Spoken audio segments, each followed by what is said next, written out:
Hello there, friends. Welcome back to another episode of Generation Tech. My name is Alan, and today I want to talk to you guys about the Jedi and the Sith. They're false gods, you know. They're ordinary people who just have this mutation that allows them to manipulate the Force. It's kind of strange. Yet they are treated with awe and respect they do not deserve. The Sith governed over an empire for thousands of years that was both ineffective and cruel to its citizens. The Jedi ran a quasi-government agency that had all of the powers but no checks and balances, and they too abused their powers. They took Force-sensitive children from their parents, dragged the entire galaxy into a personal battle against the Sith. They gave sentience to aquatic mammals, which increased kelp production in the oceans and helped give way to global warming. No other organization that abuses power to such an extent would be tolerated. And so the people who have always impressed me in the Star Wars universe are not individuals like Luke or Dooku. I mean, sure, I have a soft spot for Obi-Wan, but that might just be my man crush for McGregor and his love for motorcycle adventures. Instead, the individuals I respect are the ones who do not cower in fear when they run up against a Force user. I respect individuals brave enough to stand up against these weirdos with supernatural strength, speed, and abilities, and actually have the skills to defeat them in combat. Like me. How do you think I got this baby, huh? Okay, I looted the Jedi Temple after Order 66, but that's not the point, because today's video is all about non-Force users who actually went up against a Jedi or a Sith and defeated him in combat. Let's take a look.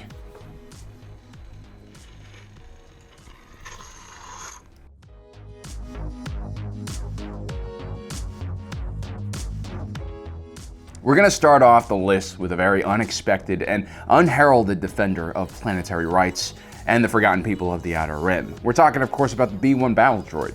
These were poorly designed security droids quickly converted into battle droids just in time for the Clone Wars.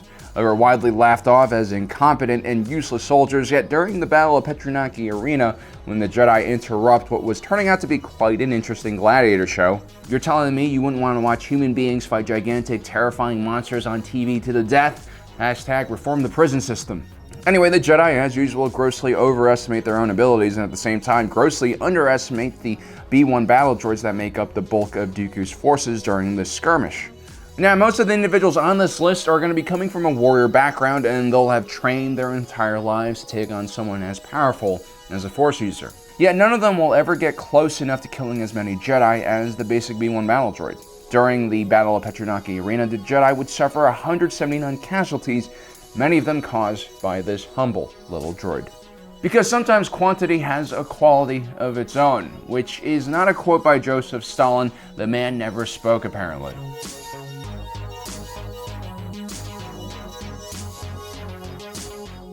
The Trandoshans loved hunting more than any other species in the galaxy. Their entire belief system was based on the activity, and it wasn't just about how many things you could kill, but how rare and endangered that target was. Garnak was the benevolent head of a famous Trandoshan hunting guild. He ran a special sustainable wildlife preserve on the moon of Washka, specifically for Trandoshan big game hunters, including young Trandoshans who were still new at this activity, like his son Dar.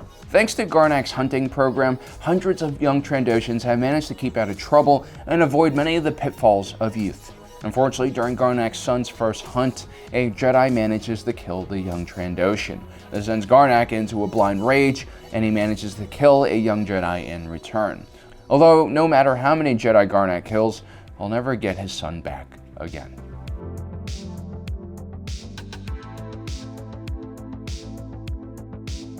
Grievous wasn't always a cyborg. Once upon a time, he was a general leading his people, the Kaleesh, against a race of oppressive slave-driving sentient insects known as the Yamri. Unfortunately for Grievous and the Kaleesh, the Republic and the Jedi backed the Yamri and would launch an all-out war against Grievous and his people. On one routine mission, Grievous' shuttle was brought down. The crash was so horrendous that Grievous was basically turned into a cyborg. Till the day he died, Grievous believed that his shuttle had been brought down by the Republic and the Jedi. But later on, we find out that it was actually the Sith who brought his shuttle down with an ion bomb. They planned on turning Grievous into a robotic enforcer and slave. Anyway, General Grievous would go on to terrorize the Republic, and specifically the Jedi, whom he really hated during the Clone Wars. Although official records on how many Jedi General Grievous killed are not clear, Grievous was known for walking around with several lightsabers clipped to his belt from his fallen adversaries. Grievous would be successful in dueling Jedi thanks to his multiple arms and lightsabers. Even if a Jedi could predict all of Grievous's movements through the Force, it still wasn't enough to usually save their lives. General Grievous, however, was defenseless against a Jedi's telekinesis abilities and often struggled against Force attacks.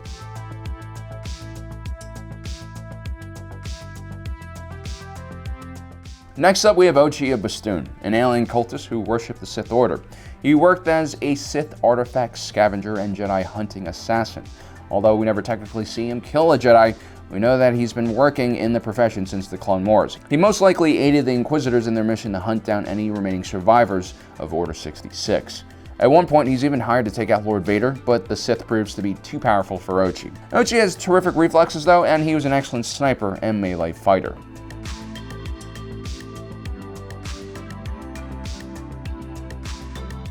Next up, we have a true Mandalorian, and I say true because the only people who dispute this are the new Mandalorians who don't even wear armor into battle. They clearly are not real Mandalorians either. It shouldn't surprise you that a Mandalorian like Jango Fett is on this list though, because they have a long history of battling the Jedi, and being tricked by the Sith into battling the Jedi. The Jedi first run into the Mandalorians during the Crusader period when the warrior culture was taking over large swaths of the galaxy.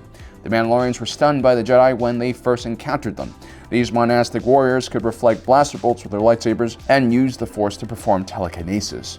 While most cultures would cower in fear and capitulate to these magical warriors, the Mandalorians were not fazed. They just went back to the drawing boards and upgraded their weapons and defenses to make themselves much deadlier. This is why now Mandalorians have full plate Beskar armor to deflect lightsaber blows, along with flamethrowers, wrist rockets, and grappling hooks. All of these are designed to give a Mandalorian more of a chance against the Jedi. Now, during the Battle of Galadron, Jango Fett and his true Mandalorian forces are ambushed by a force of Jedi. Jango Fett's men are cut down left and right until only he remained.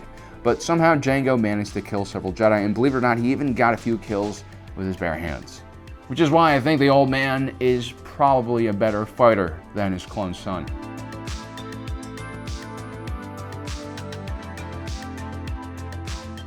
Do you know why Count Dooku ultimately chose Jango Fett as the template for the clone army? Well, it's because Count Dooku was also at the Battle of Galadron, and he was amazed by this non-Force user's ability to defeat Jedi in hand-to-hand combat. And because the clone army was designed to end the threat of the Jedi, Jango Fett became the natural choice for the template.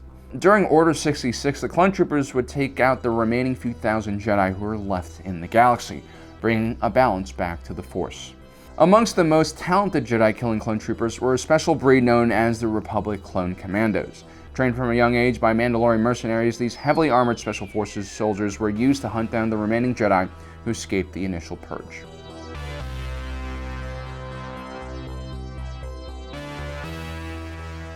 The Nihil were a very special group of marauders who pillaged the hyperspace lanes of the Outer Rim during the High Republic era. What made them so special was their interesting mode of transportation, something known as the Path Engine. This was one of the few alternatives to normal FTL hyperspace travel. It gave the Nihil an unprecedented amount of maneuverability and flexibility, and made them extremely difficult to track down in hyperspace. During one of their maneuvers, the Nihil triggered what was known as the Great Hyperspace Disaster.